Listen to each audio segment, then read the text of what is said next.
Which one is your favorite here? Definitely, I love cilantro. Favorite, one of my favorite flavors. We're not telling that story. No.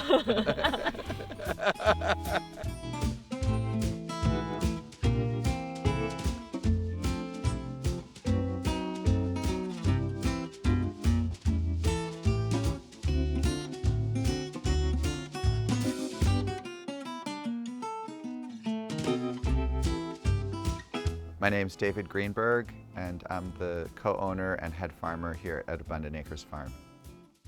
We're only an hour from Halifax. There's quite a few organic and small farms here because the land is affordable and it's close to the city. For what we do, this is actually quite a hub of small-scale vegetable farming.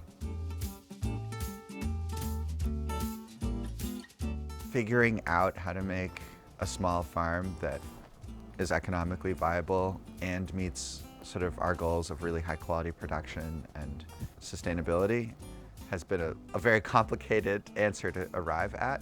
You have this whole farm, you have your delivery vehicle, you have your equipment, you have your mortgage, you've put all this energy into building a following, you have all this fixed costs, and then you only make money 6 months of the year. It's like running a race where half of the time of the race you're sitting down. So what we did is we realized that instead of working like crazy 6 months of the year, the idea is to work moderately 12 months of the year. The danger is, of course, that you end up working like crazy 12 months a year.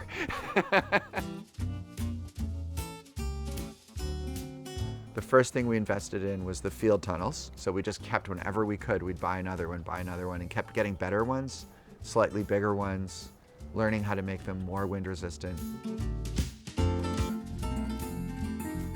You might give me a tour of the greenhouse and then tell me about all the technology aspect of Sure. thing, because I see different pipes going on all around me, and then there's the fence. Sure. Yeah. So this is a fairly normal greenhouse that people would grow vegetables in. Nothing really strange about the greenhouse itself. But what we did is we put what's called a climate battery in it. So how the climate battery works, in the daytime, when it's cold out, the greenhouse gets very warm, even in the middle of the winter. And normally you'd have to vent all that heat out so the greenhouse wouldn't overheat. Instead, these fans will turn on, and they're sucking the hot air down into a big pipe that's in between these two fans, and it sends it through buried tubes in the ground. And then there's going to be fans over there doing the same thing. So just pushing all this hot air through buried pipes in the ground, heating the ground all day long when it's sunny. Then at night, the greenhouse cools down, the fans turn on again, and now they're sucking the cold air from the greenhouse into the warm ground and sending warm, moist air out of the ground, heating the greenhouse. So the air temperature is one thing, but oftentimes the temperature of the soil is what really limits how quickly crops will grow in the winter. If the soil cools down below about 10 degrees Celsius, nitrogen won't mineralize and plants won't grow very well. But if you can keep the soil warm, there's enough light, and if there's enough heat with the climate battery in the air, the plants will grow very, very fast, actually, in the middle of the winter. We didn't want to burn a bunch of fossil fuels to heat the soil, which is what most people would do.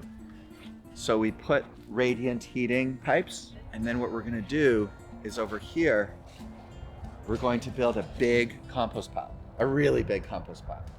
And we're going to circulate pipes through the pile and heat the water with the compost, and then put it into these buried pipes. They'll go and heat all the soil and the ingredients. Oh wow, so this is very environmental friendly. Yes. A very sustainable way of eating.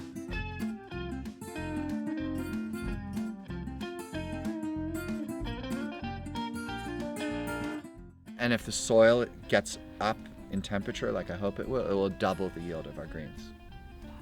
So it will probably increase the value of this greenhouse by $40,000 or $50,000 a year. Oh wow, that's significant.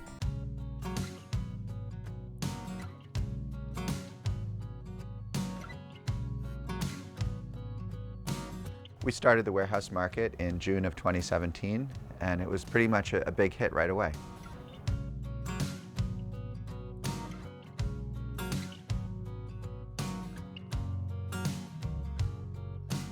We thought it would be nice to show you about everything we were talking about, the winter produce, our year-long produce, and how David is able to bring all the fresh veggies that's grown in his greenhouse down to his market in the city called the warehouse market. So I'll let David should give us a tour around and show us more inside.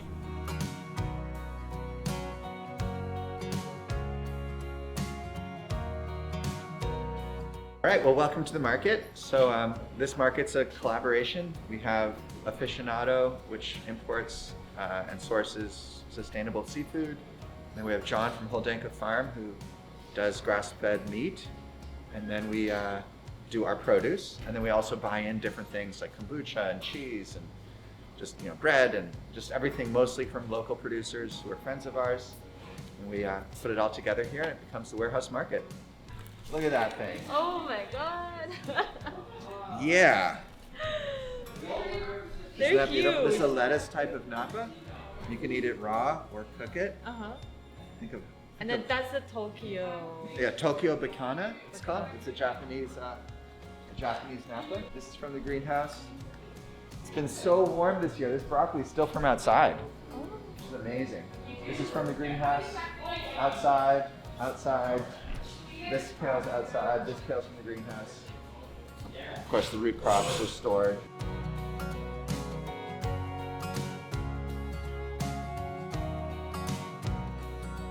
At least the winter's here officially, but Yeah. it's nice to see all these Yeah. fresh produce that Totally. grow in the greenhouse.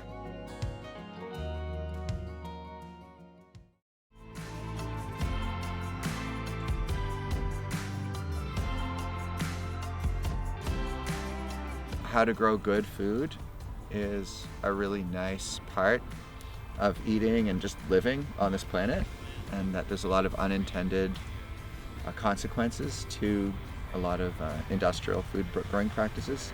So just having beautiful food that comes out of beautiful ground with people who are happy to grow it is a really nice way to spend your food dollars.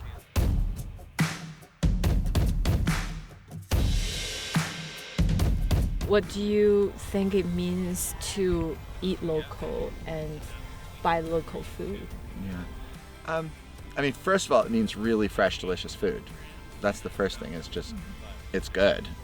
Also, when you support small businesses like this, you really are supporting families and you're supporting individuals. So you're really building the kind of society I think everyone wants. I don't think people want a few corporations to have lots and lots of profits and lots of control. I think everyone wants people who are accountable to their neighbors and friends and families. And that's not the case when you have one big corporation that has a corner on some commodity. It's a different world that you're creating with your food dollars.